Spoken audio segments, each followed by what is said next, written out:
This video is sponsored by Squarespace. It is the morning of Saturday, June 3rd, 2023. That's the day right after Shatterpoint releases, and I've just received a package in the mail. So let's take a look. These are all the products that I pre-ordered, so I paid for these myself. And you can see we've got the Obi-Wan set, we've got the Dooku set, we've got both terrain sets. Atomic Mass Games did send me a free copy of the core set, but as you can see, I've spent almost $300 of my own money on this game, so I hope you will believe me when I say that I am extremely excited about this game. So what is the plan? What am I planning on doing with all of this plastic? Number one, I want to paint up all of the terrain to look like the Coruscant Undercity. Most of the paint jobs that I've seen for this terrain so far, as well as the official paint scheme, sort of look like a Tatooine desert planet sort of thing. So I wanted to try to do something really different with this terrain to really make it my own. And as soon as I had the buildings in hand, I knew that I wanted to recreate the neon cyberpunk dystopia that is the Coruscant Undercity. Maybe eventually adding in a few buildings from the Brutal Cities range to really round things out. Number two, I want to paint all the figures, obviously. But not just some of the figures, I want to paint all of the figures. In my heart, I am a collector, and I love collecting full sets of things. So my incredibly ambitious goal for this game is to buy and paint one of every object released for this game as it is released each month before the next wave of models is released. Wave 1, which is what we have here, is made up of 24 models plus all of the terrain. So honestly, not too much to paint, but still doing all of that in a single month I think will be a nice challenge for me, especially because I'm also moving this month and I haven't even really started packing yet. As of right now, this is the current status of my core set. I've been assembling this over the last week and a bit, and you can see I've assembled most of the terrain and most of the miniatures. I'm still working on these darn battle droids, which were really finicky to assemble, as well as a few other of the terrain details, but I've pretty much got everything assembled, more or less. I was definitely really impressed with the sculpts of the characters. They were definitely a lot more detailed than I was expecting. The last Atomic Mass Games thing that I assembled was the Marvel Crisis Protocol set, and these, I found their plastic quality is much different. The plastic of these actually reminded me a lot more of like Bandai kits and that Tamiya tank kit that I assembled recently than the GW plastic. It's got kind of a shininess to it. It's not a bad thing, but it definitely feels like a different type of plastic than say Games Workshop would use. Like very few mold lines. The only characters I found that were annoying to assemble were the battle droids, as I said already, but everything else went together really quickly. The instructions are online, but I found that for the most part, I didn't really even need the instructions to put these together. Some of the terrain pieces definitely needed the instructions more than the figures.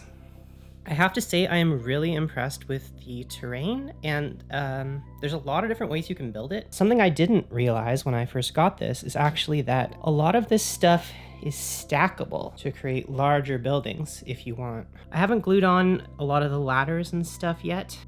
I want to make sure everything looks the way I want it to with the other set. But yeah, this is where I'm at right now, so there's a lot of assembly left to go. As much as the terrain is like a lot of assembly, I found the characters were a bit less fun to assemble, so I might assemble the rest of the characters first, and then I can start working on painting those, because that'll take probably longer than painting the terrain. And then maybe as a break at nighttime, I'll assemble the rest of the terrain.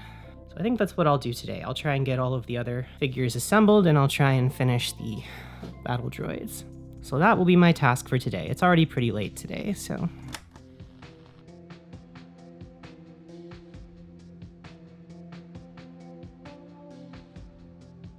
As you can see, these boxes are pretty empty. These boxes could probably have been about half this size, but I totally understand there's probably marketing reasons for this, and I'm never going to be mad about having more boxes to use for model storage. Inside, we have just a single sprue of models, a sprue of bases, and honestly, an absurd amount of cards. I actually got quite excited when I saw how many cards were included, as I thought this might be more game content, but no, actually this box contains 5 identical sets of cards in 5 different languages. This is kind of a cool move. I'm never going to be mad about adding more accessibility to a game, and I guess now I just have a bunch of extra card stock to add to my crafting bin. Much like the other ones, these models were easy to assemble, went together relatively quickly, and I want to give a huge shout out to whoever sculpted these, as while several of the models do have scenic rocks and things on their bases, in every single case, the rocks are optional separate pieces. If you're familiar with Games Workshop's models, you can understand what a huge deal this is. While assembling these, I also just wanted to mention that I really appreciate all the cool Star Wars Easter eggs they've packed into these models. Just as an example, Django has one of his seismic charges hidden on his base from his dogfight with Obi-Wan, and Commander Cody is posed in his iconic "I am receiving Order 66" pose, which is a nice reminder that we can run some thematic scenarios with this game where the clones are fighting against the Jedi, not just alongside them. Which leads me to this video's sponsor, Squarespace. Squarespace is the all-in-one website and hosting platform for all of your website needs. You just pick from one of their expertly designed templates, add in any pages or templates you might want, and then drag and drop in any elements and do any adjustments that you might like. No coding or technical knowledge required.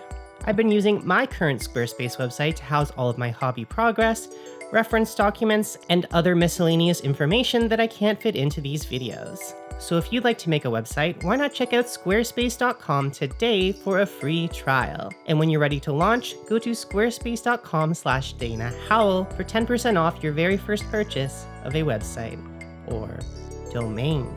And now back to our video. I finished assembling all the figures on Saturday, and then I spent the next few days working on the terrain assembly. This took me a lot longer than I anticipated, both because I was trying to work on this between doing other tasks like doing my taxes and packing boxes for the move, but also it took me a little bit longer because at the same time as assembling the terrain, I was trying to figure out how to embed LEDs into the terrain as I was assembling it. I think I figured out how I'm going to do it. Basically, I'm just going to use a Dremel tool to drill holes where I want the light to show through, and then I will glue string lights inside of each piece. And I think this will definitely work, but it is going to be more time intensive than I had planned. So I decided to get started on painting the figures while I continue to build the terrain throughout the next few weeks.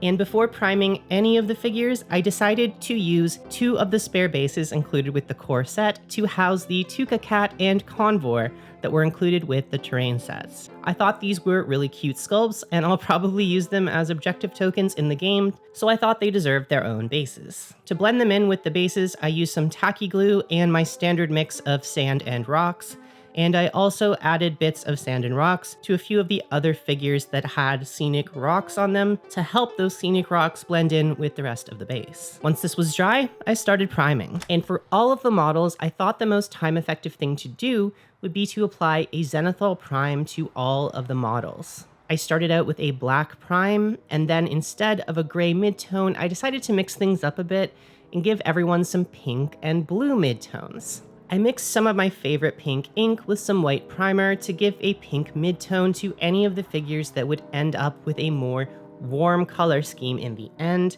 and I mixed Pterodon turquoise with white primer for the midtone on any of the models that would eventually end up with a cooler color scheme. At a certain point, some of the figures ended up with both pink and blue on them just because of overspray, and it actually looked pretty cool, so I ended up giving most of the figures a pink and blue gradient midtone. I've never tried a gradient midtone before, so why not see how it works? For most of these, I added pink on one side and blue on the other, and as I was doing this, I really fell in love with the look of it, and decided that although I want to paint all the figures with more or less canonical color schemes because I'm a Star Wars lore nerd, I might still try to keep some of this pink and cyan gradient on each of the figures, at least on the bases or as maybe some object source lighting, and I'll also probably try to paint the terrain in these colors. Finally, I gave everyone a spray of white from above as the final step in the zenithal,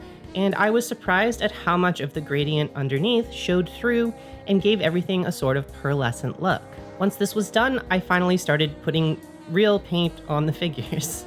I started out by splitting things up into batches to make this project a little bit less overwhelming, and the 4 squads I split things up into were the 6 clones, the 7 Mandalorians, the 2 battle droids, and the 2 Magna Guards. I decided to paint each of these squads as their own batch to make things a little bit more manageable, with the remaining 9 figures being sort of one-offs that I would save as a break from batch painting. As it was getting pretty late after I did all this, I decided to start with something easy, and I quickly painted up some battle droids. I started out by giving them a dry brush of white paint, and then painted the base colors on using speed paints. I used pallid bone for the bodies and grim black for the guns, and I added on some rough highlights after this with warm white and pale sand. I used a really rough brush application for this to try to get that visible brushstroke texture that is one of my favorite things about the Clone Wars animated series, and I also used some dark wood speed paint to give the droids some deeper shadows in places where I thought they needed it.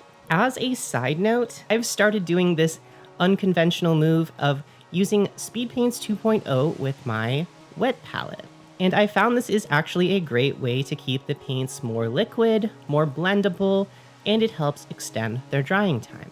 And when a wet palette alone isn't enough for the level of blending that I want, I've started mixing in just a little bit of the original speed paint medium on my wet palette, and I found this pretty much solved all of my blending issues with Speed Paint 2.0. So if you were wondering about that, that's how I've been doing it. With the battle droids more or less painted, I wanted to add some variety to the models, and I thought the variation that made the most sense would be to make one of the droids in each little squad a commander. In order to do this, I picked an appropriate color of yellow and then painted a rough circle of yellow onto each of the droids' chests, as well as onto the tops of their little heads and little droid ears. With the droids complete, I wanted to get another easy batch of models out of the way quickly, so I started painting the clone troopers. And with my zenithal already giving me a great starting point, I gave each clone a generous coat of speed paint Holy White to give the armor some quick and easy shading to start off with.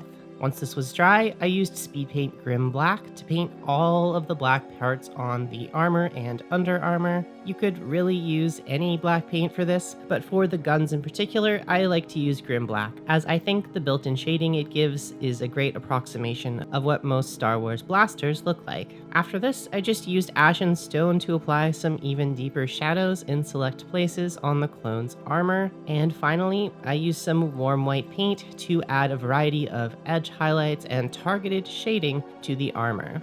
Once again, aiming to replicate the rough brush patterns of the animated show clone armor. Once this was done, all that was left was to apply paintwork and details specific to each of the 501st and 212th clones. I did this mostly with just regular acrylics, and I can get into more detail on the specifics if you want in a future video. Just let me know down in the description if that's something you'd be interested in. It is Saturday morning once again, the following week, and here is what I have accomplished this week. So most of the terrain has been built. I have a few little details and things left to build, but pretty much everything is there. Like I said before, I just need to put in the LEDs before I finish assembling things, and I have also made some significant progress on the miniatures. The battle droids are pretty much done, and the clones are started, with Rex being almost complete as well. And I feel like I've really got a feel for the paint style that I want to go for. Sort of a rough, sketchy style. I think I am going to do another like neon spray over these before I call them complete, because they're pretty plain otherwise. and I would like them to fit in with that Coruscant underworld feel. So while I haven't accomplished as much as I would like to this week, like I said when we started, I have a lot of other things going on right now. And I think it's been really helpful and fun just to record all of my progress this week as a little sort of journal type thing. And that's pretty much it. That was my first week with Star Wars Shatterpoint. Please let me know down in the comments if you enjoyed this new format. And thank you as always to all of our lovely patrons for supporting the channel. And I will see all of you in the next video.